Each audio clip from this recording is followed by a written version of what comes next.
Luango, chef-lieu du département du Kwilu, désormais connecté au réseau électrique national. Preuve de la volonté affichée du gouvernement à offrir de plus en plus aux populations de tout le pays, sans distinction aucune, de l'électricité de qualité et en permanence. Dès lors, les localités de Lubu, Mabindu, Matombi, Diosso, Lemba et ses environs sont de facto alimentées. Inédit. Tant les populations sont restées longtemps plongées dans le noir, ce qui n'exclut pas la bénédiction et la protection par les sages, en l'occurrence ceux de la cour royale de Luango. L'événement a été véritablement inscrit dans l'histoire quand le premier ministre chef du gouvernement, Anatole Koliné Makosso, a dévoilé la plaque inaugurale, puis allumé pour la circonstance un lampadaire. Le préfet du Kwilu, Paul Adam Dibouilou, a dit plusieurs fois merci au président de la République et au gouvernement pour cette prouesse en temps de crise. Les populations de Lemba, Lubu, Diosso, Matombi et celles environnantes vous disent merci. Merci. Merci.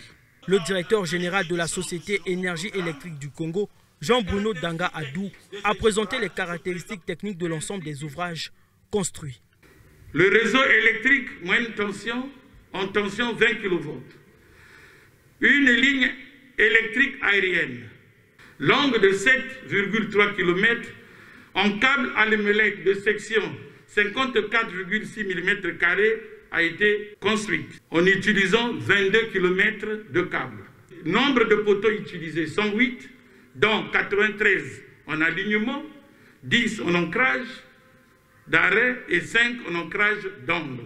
En des mots simples, le ministre en charge de l'énergie Honoré Saï a lui aussi rendu un hommage appuyé au président de la République Denis Sassou Nguesso de placer l'électricité au centre de sa vision de développement du pays et de diversification de l'économie. Au fil des ans et devant l'histoire dont nous sommes assurément les témoins privilégiés, nous assistons comment la forte résonance de réalisation de M. Denis Sassou Nguesso, président de la République, chef de l'État, lui ont conféré à l'unisson le mythe pseudonyme de l'homme des actions concrètes. Ce visionnaire émérite, en quête perpétuelle de l'excellence et du travail bien fait, a tant marqué les esprits qu'il était inéluctable, juste et éloquent, de l'appeler désormais le bâtisseur infatigable.